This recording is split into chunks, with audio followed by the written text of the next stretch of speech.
as casas e ruas simples de Seridó, há um lugar onde a fé floresce e a esperança é renovada. Aqui, cada passo, cada oração e cada louvor contam uma história. A história de um povo que encontrou em Cristo a razão para viver.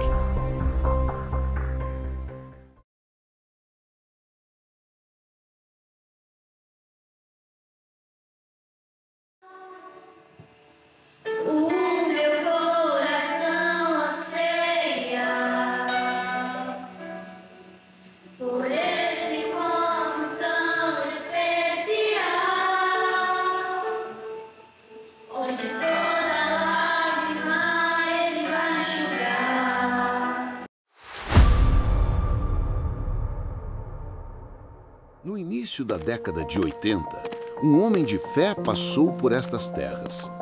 Era o pastor Barbosa, da cidade de Pedra Lavrada.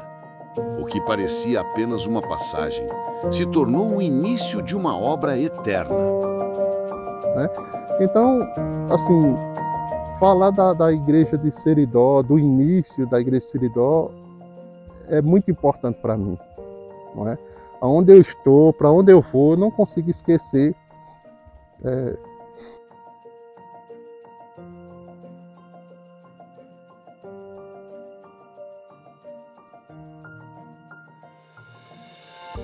Desculpa aí, eu estou lembrando daqueles dias e... Rapaz, eu sou filho, fui adotado por uma crente, não é? Uma crente da Assembleia de Deus, Dona Antônia. E familiares dela moravam lá em Seridó. E ela ficava sempre, passava um tempo no Rio Grande do Norte, em Parelhas, e voltava, passava outro tempo lá em Seridó. Lá em Parelha tinha a igreja, a Assembleia de Deus, como tem ainda hoje, e ela frequentava lá.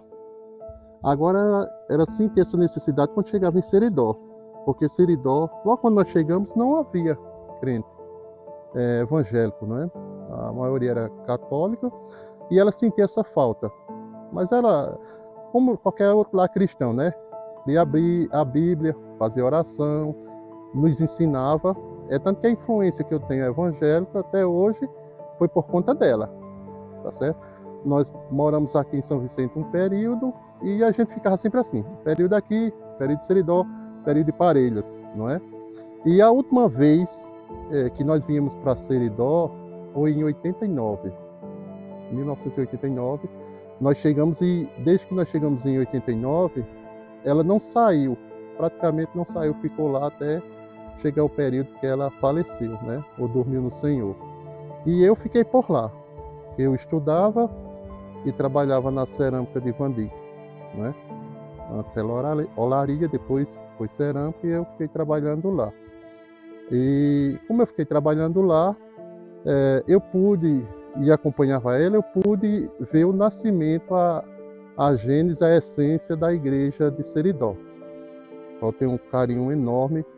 Eu até me emociono quando eu falo, né? Porque eu acompanhei o período desde a chegada, no caso dela, e posteriormente chegou outra irmã para lá.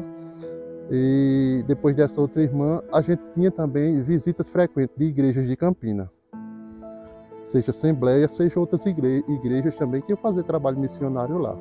Tá entendendo? Mas era aquele negócio, esporadicamente vinha, fazia um evangelismo, realizava um culto, procurava saber se tinha algum crente, encontrava, fazia visita, fazia oração, mas depois ia embora.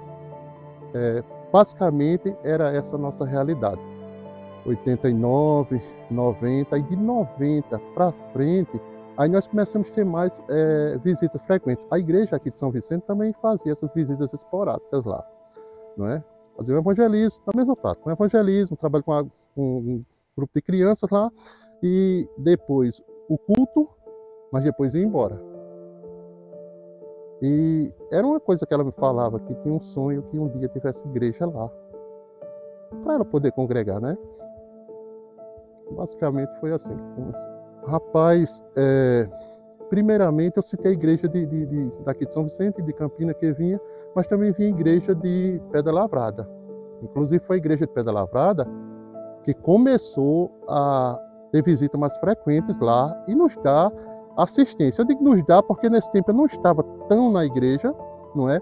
Mas eles iam lá, até a ceia eles faziam lá em casa, não é? Dava a ceia à minha mãe, tá certo?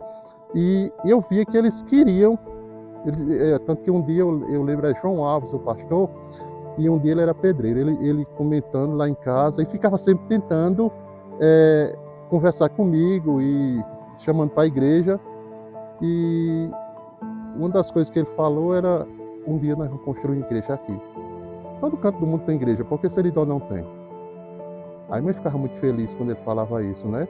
Mas imaginava que era só conversa, só para distrair o povo mesmo e que não ia acontecer. Até que chegou um pastor do Pará, pastor Barbosa, magro, alto, passou a nos visitar também. E desde o início tem os criadores, as pessoas que adotaram, que criavam Marcos Salles, conhecido Marcão. Eles vieram de Parelha morar aqui, e aí nós viemos, lembro que no ano 91, no 92, viemos fazer uns cultos aqui. E também tinha a irmã Norina, que é a avó de Cilia, já era crente, foi as primeiras crentes aqui, e a gente começou a fazer culto, 1, 2, 3 cultos, uma vez no mês, e já pela influência de Marcos Salles. Ele não estava na igreja não, mas por ele ser meu primo, a gente vinha. Quando foi nos anos 91, pastor Barbosa veio ser pastor em Pedra Lavrada, e ele vinha, não tinha alternativa naquela época, ele não tinha carro, vinha na Nacional, entrava aqui dentro e ele viu que não tinha igreja. Então o que ele fez? Ele veio aqui, conheceu o Vandic na época era vice-prefeito, e pediu um terreno. E aí ele conseguiu esse terreno na igreja e ele começou a fazer a igrejinha. Foi a igreja. Foi o pastor Barbosa quem articulou a construção do primeiro templo em Seridó, estabelecendo os alicerces de uma obra que não apenas ergueria paredes, mas transformaria vidas e marcaria para sempre a história da comunidade. Aí fluiu a nossa interação. Ele chamava missionário já de muito tempo, né? Ele já tinha aquela fórmula de dialogar com as pessoas, né? Não que os outros não tivessem, os outros tinham, mas assim, a nossa interação foi maior. Aí ele disse: olha, Marco, eu vou construir igreja aqui. E eu vou construir, preciso da sua ajuda. No início eu levava aquilo na brincadeira, né? Mas depois eu fui percebendo que era algo sério. Na minha conversa com a mãe, ela dizia: eu vou, mas você vai ficar aqui no meu lugar. Eu não dava muita importância, né? Até que chegou um dia que ele disse: Marco, me diga aí dê uma orientação, dê um terreno aqui, que eu consigo um terreno, que eu queria construir a igreja. Mas eu queria construir a igreja ali para cima. Ele dizia, né? Era ali para cima, que a gente morava numa das casas Vandic, lá próximo do centro, e ele dizia: eu quero fazer ali para cima, que eu acredito que Santo Antônio na época, o pessoal chamava Santo Antônio, que Santo Antônio vai crescer, mas eu acredito que ele vai crescer mais ali para ali para cima. Aí o que foi que aconteceu? Passou alguns dias, ele falou e disse: pronto, Marcos, já consegui o terreno e ali nós vamos construir a igreja. Aí eu disse: é mesmo? Ele disse: é. E outra coisa, eu todo ano eu saio fazendo campanha nas igrejas, no Nordeste, até fora do Nordeste, e eu vou pedir ajuda para os irmãos de fora e para a gente conseguir construir a igreja daqui. Beleza, eu não entendia. Aí ele passava um tempo fora, com o pedaço chegava, e ele dizia: pronto, já conseguimos o tijolo, já temos o cimento, já temos o desenho da igreja como vai ser, não é? Aí nesse período, a minha mãe ficou muito mal, veio aqui para São Vicente, aí levaram para Campina, de Campina levaram ela para Parelha, e lá ela faleceu, não é? E eu fiquei lá. Ele disse: pronto, sua mãe já foi, agora é com você, vamos ajudar a gente. Eu vou trazer um missionário para cá, estou em contato com um missionário do Ceará, e vou trazer ele para cá, e ele vai ficar fixo aqui para dar apoio à igreja e dar continuidade. Porque a igreja funciona, mas para ela funcionar mesmo tem que ter um pastor, tem que ter um responsável, um auxiliar. E eu não posso estar aqui em Pedra Lavrada ao mesmo tempo.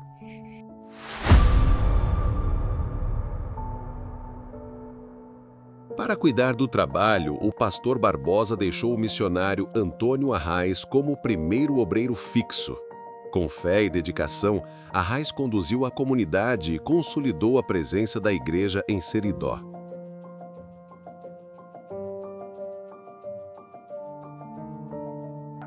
Arraes, ele estava fazendo um curso de missões em Salvador, e aí o pastor Barbosa deu essa proposta para ele vir.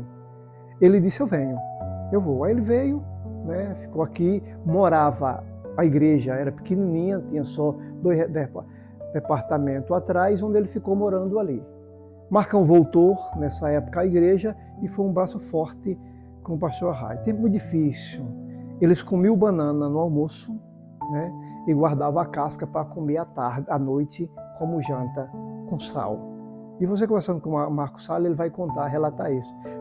Aí ele na época, ele trouxe esse missionário Arraes, e era solteiro, missionário Arraes, e ele alugou uma casa, deixa eu ver aqui, eu lembro, a Jusceli, que agora mora aqui em São Vicente, né? É uma casa que ficava ali perto de onde Gerardo Cesário morava, que também está morando aqui em São Vicente, não é? Deixa eu ver ali, tem um riacho ali em Seridó, para cá, tinha a casa deles. Perto onde tinha uma construção que era tipo um chafariz que não deu certo. Mas ele disse, Marco, vá morar mais Arraes, fique lá mais Arraes, porque você apoia ele apoia você. Eu disse, beleza. Aí fui lá morar mais Arraes e a gente fazia culto, fomos se entrosando, trabalhava junto, e ele ficava adquirindo apoio para construir a igreja. Hora por outra vinha e fazia um culto, uma cruzada, algo desse tipo. Aí nós ficamos trabalhando lá. Mas só que teve um período que foi muito difícil para a gente e ele não estava podendo trazer nem a feira. Mas ele disse, eu não vou poder mais pagar o aluguel. Vocês vão ter que mudar lá para a igreja. E a disse, e aí, Marcos? Nós vamos. Mas só que não tinha telhado. Estavam só as paredes levantadas. A gente fazia a obra e quando era de noite a gente dormia olhando para as estrelas. Isso, assim, foi um desafio e foi até bom para mim entender mais ou menos como é que funciona o campo missionário, né? Você vai para o campo missionário, você tem que estar preparado para qualquer situação. Aí foi passando, eu disse, Arraes, eu vou voltar a trabalhar. E nesse período, enquanto eu estava ajudando na construção da igreja, eu tinha me afastado de trabalhar lá em Vandi, só para me dedicar trabalhando, ajudando lá na construção da igreja. Aí eu disse, Arraes, eu vou voltar a trabalhar, porque tem dia que a gente não tinha o que comer. Eu lembro que uma das coisas mais difíceis que nós fizemos foi um dia que ele trouxe uma feira para a gente, mas era uma feirinha tão pouca que quando foi na hora do almoço, Arraes disse, Marcos, não tem mais nada. Vamos orar, vamos pedir a Deus para ele mandar alguma coisa, porque não está dando para a gente sobreviver, não. Eu disse, rapaz, o que é que tem de almoço aí? Depois qualquer coisa, claro, você pode cortar isso, mas eu tenho que cortar. Aí ele cortou, tinha 5 bananas, nós comemos a banana, cortamos a casca e misturamos com farinha, mas eu disse, não, eu vou trabalhar e você cuida na comida. E de noite a gente, assim, eu vou para a escola, mas quando não estiver tendo aula, a gente dirige o culto e a gente vai se mantendo. Aí ele disse, beleza, aí assim ficou. Eu ficava trabalhando lá com o Vandi, que fazia a feira para a gente, e a gente passamos esse período aí, até que a própria igreja lá de Pedra Lavrada começou a nos ajudar e mandar uma feira, uma cesta básica para a gente, e as ofertas começou alguns irmãos, todos muito humildes, mas começaram a ajudar também para a gente comprar as outras coisas que faltavam, né?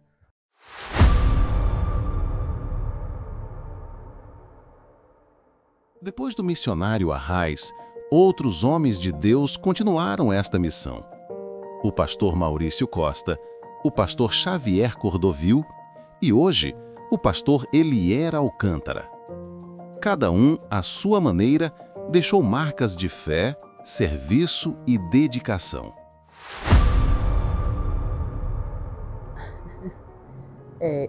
Quando eu cheguei, era o pastor Maurício. Eu era muito gurizinha. E pastor Maurício, eu tenho mais a parte da infância, do departamento infantil, tem mais essas lembranças. Quando eu cheguei na mocidade, mas aí eu era muito gurizinha. Eu comecei na escola bíblica infantil do departamento e aí começou as primeiras vivências na igreja. Comecei no departamento infantil, depois fui para a mocidade e agora estou no departamento das irmãs. Ou seja, é uma longa trajetória de lá até aqui. Porque no início da nossa fé, a gente vivia um fervor muito grande. Vivia aquele avivamento e a gente via curas divinas. Eu via muito pessoas sendo libertas, endemoniados mesmo. Ficavam endemoniados e eram libertos. Cura divina, salvação assim de forma muito bonita. E foi muita luta, muito problema, mas tudo vencido, né? A glória de Deus. O pastor Maurício foi um pastor exemplar para nós. Essa igreja era muito pequena, os irmãos sabem, né? Que era muito pequenininha a igreja. A casa pastoral era 2 quartinhos ali no bequinho que tinha na igreja.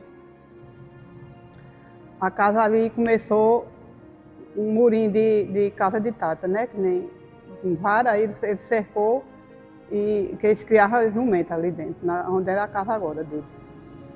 Aí o pastor Maurício foi levantando, tijolinho por tijolinho, junto com os irmãos. Aí ele fez um telhadinho assim, sabe, que nem um ranchinho, para botar o jumento debaixo. O pastor que sofreu muito aqui foi ele. Ele passou por muito luta, o pastor Maurício. Sofreu muito. Foi o pastor que passou mais precisão aqui dentro, foi ele. Mas foi o tempo mais que Deus abençoou a igreja, né? Ele foi provado muito por Deus, mas Deus deu vitória a ele. Ele chorava, sentia as precisões, mas não pedia. Não deixava a irmã Luísa pedir. Porque não é, esse tempo agora está na graça, né?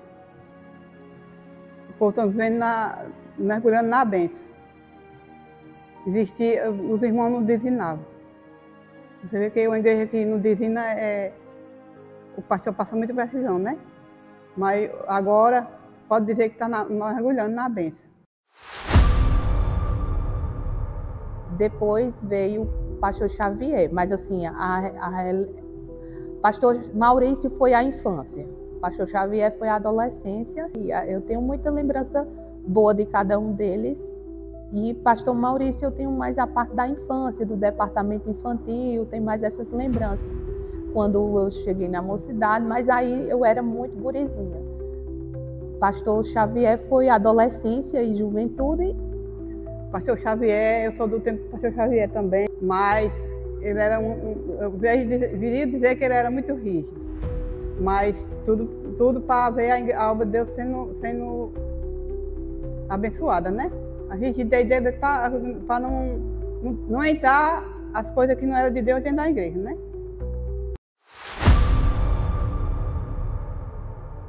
Eu tenho poucas lembranças, porque eu era uma adolescente. Na realidade, eu acredito que eu tinha 14 anos de idade. Então, assim, eu tenho algumas lembranças, mas poucas, não são muitas. Mas as lembranças iniciais que eu tenho é que, em parte, a igreja meio que ela não recebeu de braços abertos. Até porque a igreja estava muito apegada ao pastor Xavier, que era o pastor anterior, e por ser o pastor Elié e ele por ser de São Vicente, a igreja teve uma má impressão. Só que depois, com o passar do tempo, a igreja foi abraçando não só o pastor Elié, mas também a sua família, né? E a gente pôde ver as bênçãos de Deus e Deus abençoar o ministério dele ali naquela cidade, assim como tem abençoado até hoje. Então, assim, as primeiras lembranças são essas. São poucas, na realidade, não são muitas. Mas as primeiras são essas. Eu tive, acredito que 2 pastores, mas um foi na minha infância, não tenho tantas recordações. Mas o que ajudou muito no meu crescimento foi o pastor Elié, que teve durante um período de tempo maior. Uma grande qualidade do pastor Elié, que é formar líderes, e eu não servia nesse papel, e hoje exerço, né, para a glória de Deus. O pastor, ele é um pastor muito bom, muito ensina a doutrina da igreja, como é para ensinar, é dentro da obra, em tudo. Em tudo ele está de dentro, ele e a irmã Alcione, não tenho o que dizer deles. E que Deus abençoe cada dia mais a vida do nosso pastor. Bom, o pastor Elié, na realidade, ele foi uma bênção e é inegável que ele foi enviado por Deus para aquele lugar, porque a obra prosperou muito a partir do ministério dele ali. Ministério infantil, de jovens, senhoras. A gente vê que foi formado projetos sociais, como a cantata, como o grupo de idosos que tem na Igreja Coate e tantos outros projetos que foram feitos a partir do ministério dele como pastor naquele lugar. Então, assim, a Igreja de Seridó, ela só teve a ganhar com a chegada do pastor Elié. Foi um início muito difícil para ele, porém agora a gente vê os frutos de todo o trabalho desenvolvido ao longo desses 10, 15, 16 anos que ele está ali.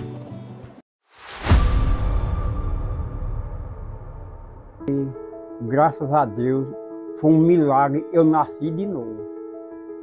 Não podia que a pessoa não nasce 2 vezes não, mas claro que eu, para mim, nasci de novo, porque se eu continuo, eu hoje não era vivo, eu estava no cemitério. E o que eu fiz, e pedi a Deus, eu vi e estou vendo.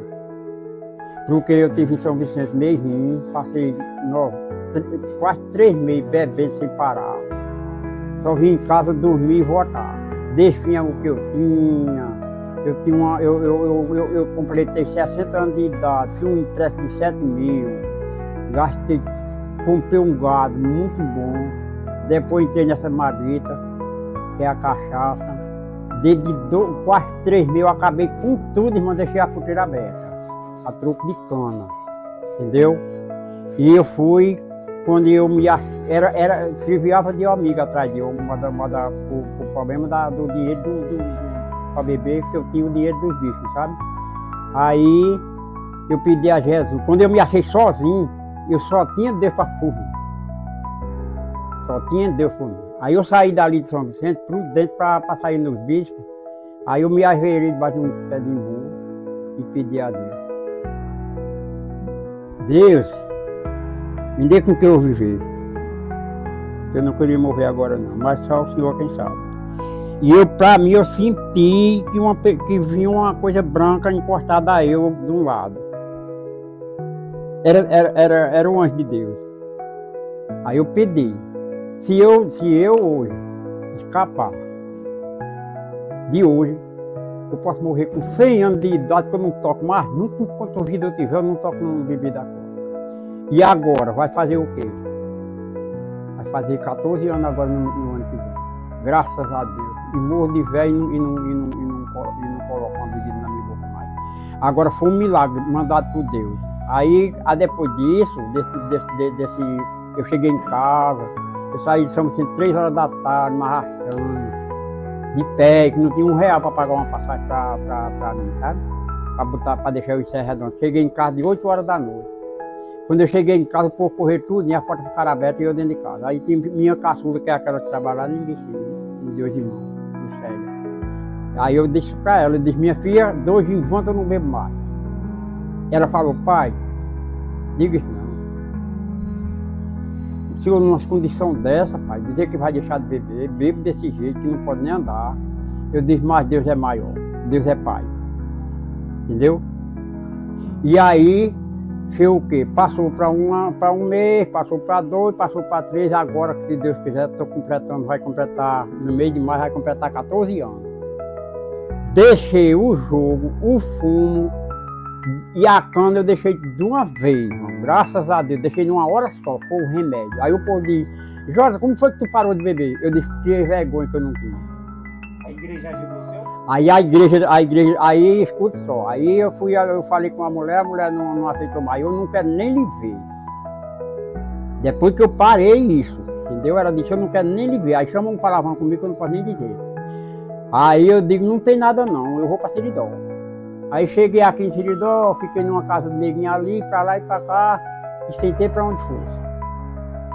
Daí eu arrumei serviço para trabalhar, Deus me deu uma casa muito boa, primeiramente me deu a minha saúde, graças a Deus. Estou com 75 anos de idade, trabalho o dia todinho, das 6 às 6 for preciso, e não sinto uma dor numa unha, tá entendendo? Quer dizer que aí foi um milagre de Deus, porque eu vim para Seridó, quando eu vim era Seridó, porque era o canto mais perto que tinha, foi a igreja do pastor Alié. O pastor me deu uma força grande, os irmãos da igreja todos me deram força, entendeu? E daí eu fui. E hoje eu estou com a minha casa, graças a Deus, eu pedi a Deus, Deus me deu uma casa, me deu com que eu pagar, eu paguei, não deu uma prata dela, graças a Deus. E hoje terminei de pagar minha casa já e estou recebendo meu salário. Completo com a minha saúde, tá entendendo? Tá entendendo que eu não vou na farmácia comprar um comprimido, com uma dor de cabeça, com uma coisa assim eu não vou. Estou com 75 anos, graças a Deus. Mas não tenho medo de topar serviço nenhum por aqui. Tá entendendo? Graças a Deus eu me orei. Mas eu posso dizer a você que foi um milagre que Deus fez com ele. Porque é assim, você pede uma coisa a Deus, aí Deus dá. Se você quebrar sua palavra, você faz de conta que não pediu nada a Deus. Deus lhe deu. Aí você não compra, você foi que perdeu.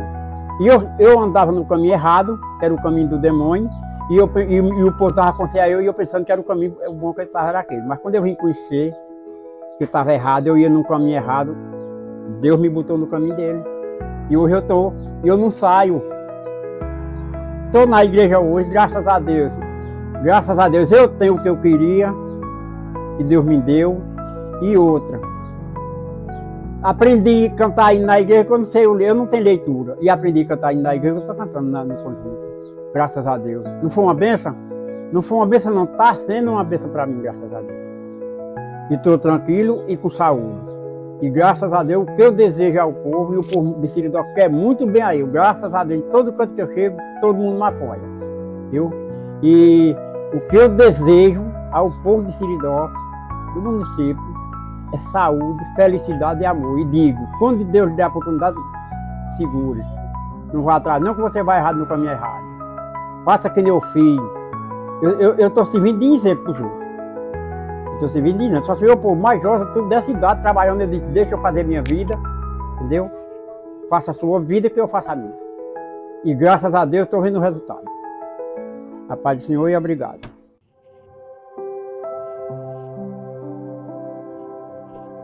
Porque eu vivi o impossível de Deus da minha vida.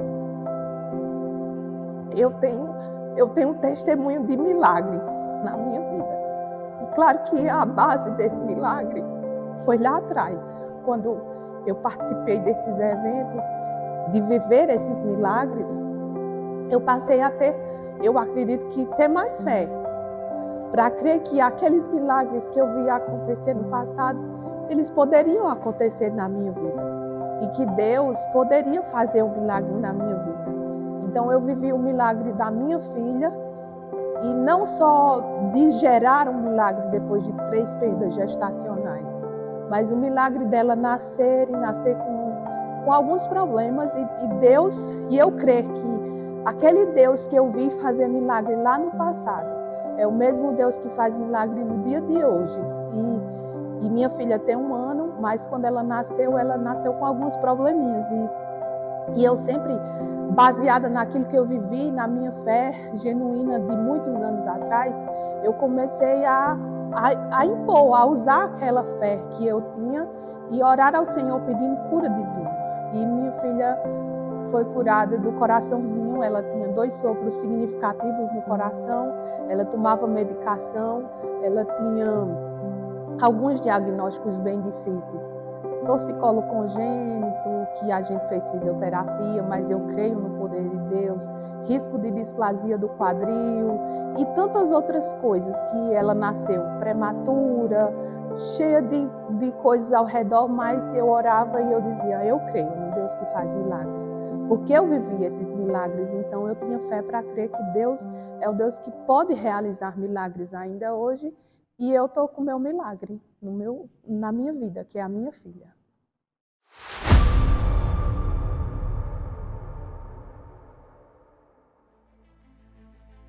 Hoje é bênção, né? Por exemplo, quando eu fui empossado, eu peguei, a gente tinha a lista dos pastores do campo, então tem a quilometragem de Campina Grande para cá, dá 80 quilômetros, e tinha a questão da população. Tinha, em média, 1.800 pessoas, porque era baseado no município, dividido São Vicente para Seridó, questão de município. Só que, fazendo questão de município, que é baseado no PSF, então o PSF, para ter mais de 2.000 usuários, chega a entrar dentro da cidade de São Vicente. Então, hoje, a nossa realidade, o nosso limite é dali da entrada de Cubati para cá. Então, nós hoje fizemos o censo há 2 meses atrás da população. Hoje, que a Assembleia de Deus é responsável em Seridó, nós temos uma população de 960 habitantes. Isso, quando a gente joga a população baseado no tanto de crentes que nós temos, nós mantemos 15% da nossa população evangélica na Assembleia de Deus aqui em Seridó. Então é bênção, porque na região em si, a única igreja que chega a 15% é a igreja de Seridó. Quando digo que é uma bênção hoje, é por isso. Que uma população de 960 habitantes, com 15% de crente, nós temos mais de 100 crentes falando de membro. E assim, chegamos ao fim dessa jornada pela história da Assembleia de Deus em Seridó. Foram mais de 3 décadas de fé, coragem e compromisso com o reino de Deus. Décadas que não apenas contam o tempo, mas registram a caminhada de homens e mulheres que creram na promessa e permaneceram firmes, mesmo quando tudo parecia pequeno e improvável. Das primeiras orações em lares simples, aos grandes cultos de hoje, cada passo foi marcado pela presença de Deus e pelo desejo de ver vidas transformadas pelo Evangelho. A história da Assembleia de Deus em Seridó não é apenas sobre templos e celebrações, mas sobre vidas alcançadas, famílias restauradas e gerações impactadas pela chama pentecostal, que continua viva. E enquanto o tempo avança, uma nova geração se levanta para continuar escrevendo os próximos capítulos dessa trajetória, porque o mover de Deus em Seridó ainda não terminou. Assembleia de Deus em Seridó. Mais de 3 décadas de fé, legado e avivamento.